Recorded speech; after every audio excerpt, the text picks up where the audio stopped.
Hey guys, today I'm going to do part two of the Q&A that I posted earlier this week. Uh, like I said, the thread was just really long, so I didn't want to make it like a 40-minute video. So broke it up into two parts.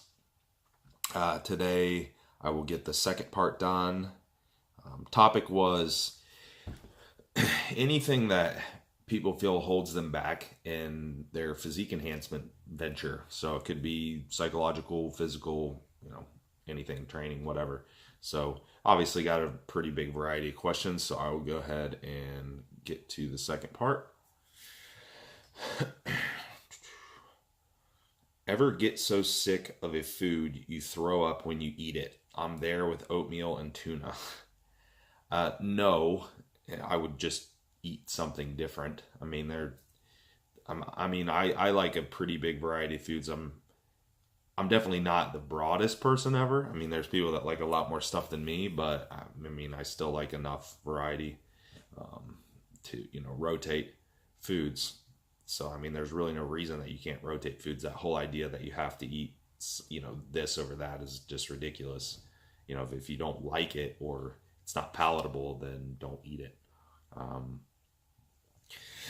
I think that being palatable it's a huge component of successful nutrition plan. I think that that's really important, that you like the things you're eating at least enough to eat them.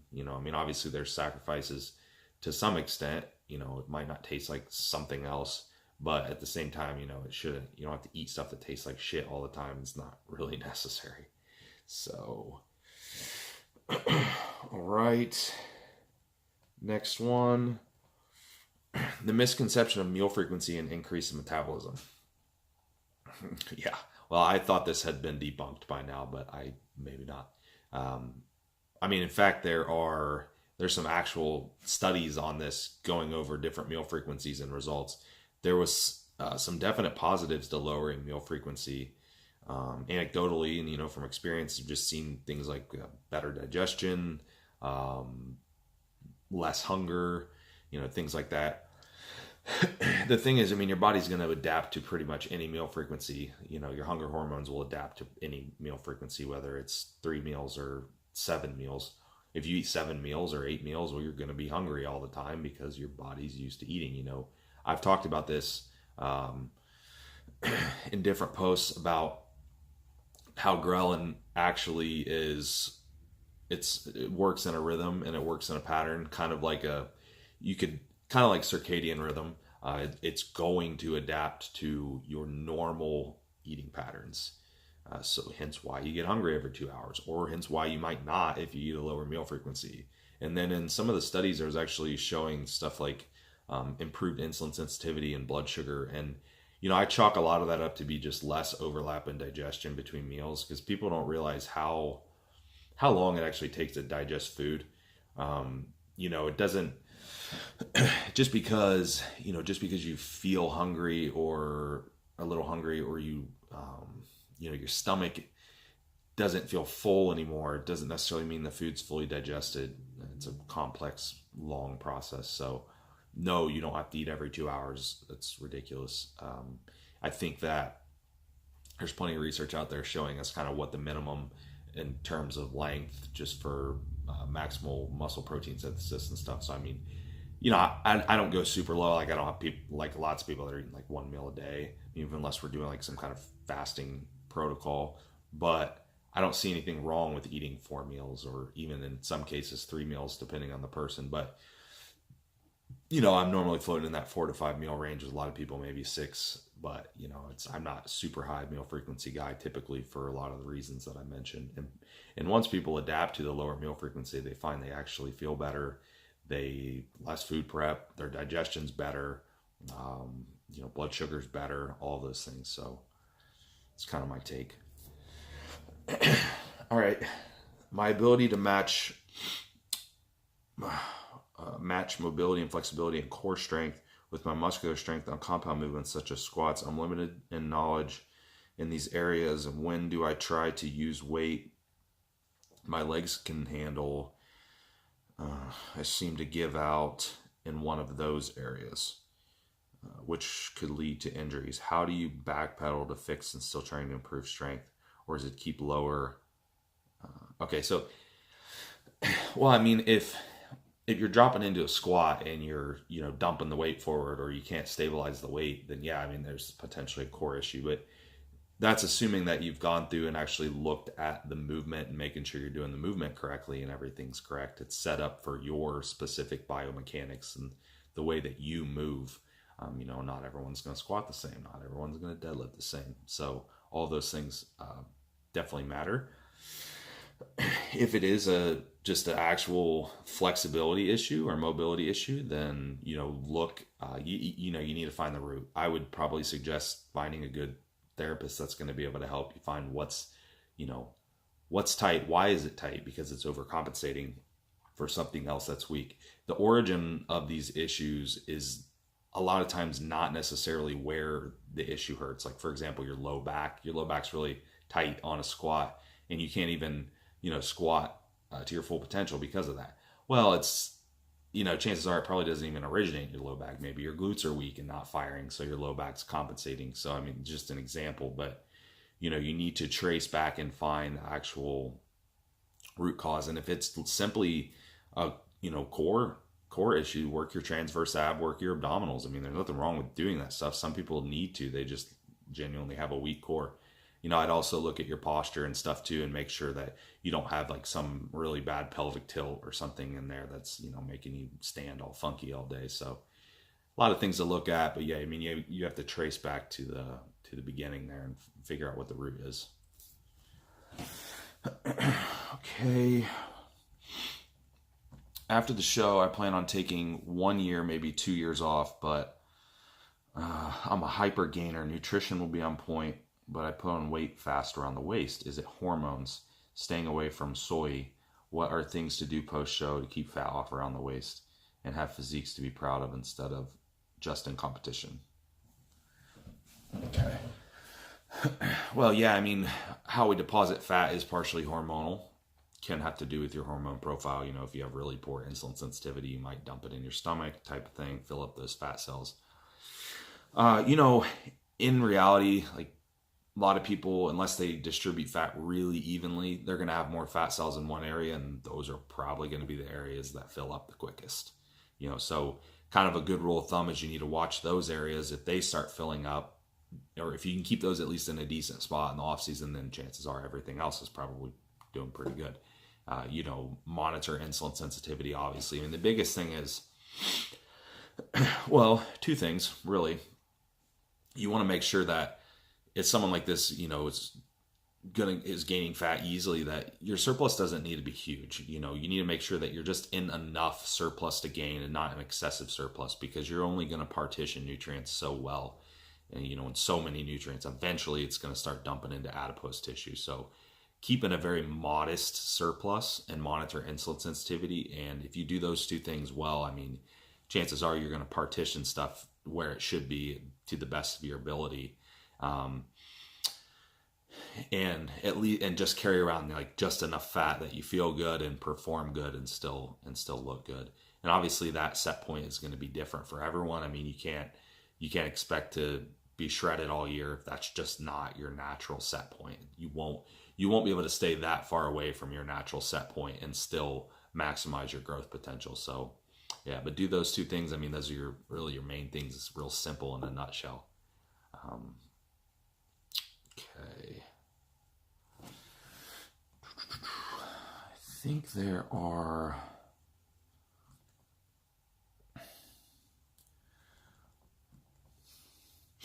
All right. Oh, man. I don't even know if I could... This next one's pretty deep. I'll touch on it with some, though. Body image issues.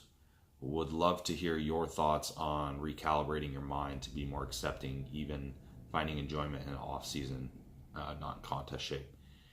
Struggle with that for years, although I'm not much better placed now. I know many women who unfortunately battle self-acceptance and any physique that isn't stage lean. Okay, wow. Yeah, obviously it's a huge issue. It's an issue with men too, truthfully. I mean, it's just they display it a little bit differently, and they're maybe not as boisterous about it, but it definitely happens to guys too, just like binge eating happens to guys and all this stuff that they that people tend to think is a little more female specific. It does happen to men just as much. Maybe not just as much, but in some capacity. You really, at the end of the day, I mean, you really have to ask yourself, what is your goal? I think that if I'm a coach, and now keep in mind this isn't necessarily going to solve everything, but if I'm a coach and I have someone that's suffering from this, I'm going to break it down into real logical terms that's easy to understand. I'm like, look, okay, you need at least this much body fat, give or take, to function normally, to have normal hormone function, to progress in the off season and gain muscle. You will not progress the way you should if you do not have this, or you do not at least eat this much of a surplus or whatever. I'm going to start breaking down these real simple terms. If I can break it down in logical terms like that, they're going to realize I have to do this if I want to progress. Does that mean that you're automatically just going to flip a switch and feel better about gaining fat? Not necessarily, but if, again, like I always say, if you can detach some of that emotion and use some logic there, you're going to see, hey, if I want to actually be a bodybuilder and actually make progress, this is what I have to do. The cheesy little saying, get comfortable with being uncomfortable. Well, it happens, and I feel too, a lot of people, if they can let themselves get there and see that and settle into that mindset, that off-season mindset, and being productive still, then they'll get used to it. It's psychological patterns like that are habitual, just like anything else. You've drilled it into your head. To change it, to brain train, I mean, it's going to take time. But you have to get to you have to get to that point where you have a little more body fat first, and you have to stay there for a little bit before you're going to accept it. It's like a person. Give you an example. It's like a person that has any kind of bad habit. It's going to take. How long did it take them to form that habit or that mindset? Well, it's going to take a long time to fix it as well. But yeah, break it down into logical steps there. If the person's working with a coach, or get advice from a coach, even if or somebody that's knowledgeable, and break it down and say, hey, this is what you have to do to actually progress. There is no way around this. You will not progress. And that's what I'll tell someone. I said, if you're okay with not progressing, then yeah, we'll stay leaner. You can stay leaner, but you won't make progress, or you won't make progress very well. So, you have to kind of present it that way. It's a little bold, but if you don't, then you're just lying to yourself. You're trying to justify things over and over any way you can in your head, because that's just human nature. So, and that's like really base level. I mean, if you're getting into stuff like eating disorders and really bad psychological disorders, extreme, like obsessive compulsive and things like that, that's controlling you, that's a little bit different situation. I mean, there's going to be more to it. I could go into some of that stuff, but that's a huge topic. But a real basic level, like I said, try to detach some of that emotion and insert some logic in there and make sense of why you have to do what you're doing, and you feel a little bit better about it, hopefully. Okay.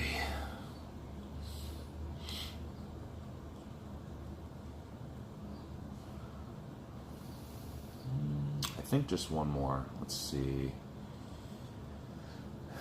Okay, mobility and flexibility, especially around the shoulders and lower back and hips, really impacts ability to do certain exercises or hit full range of motion.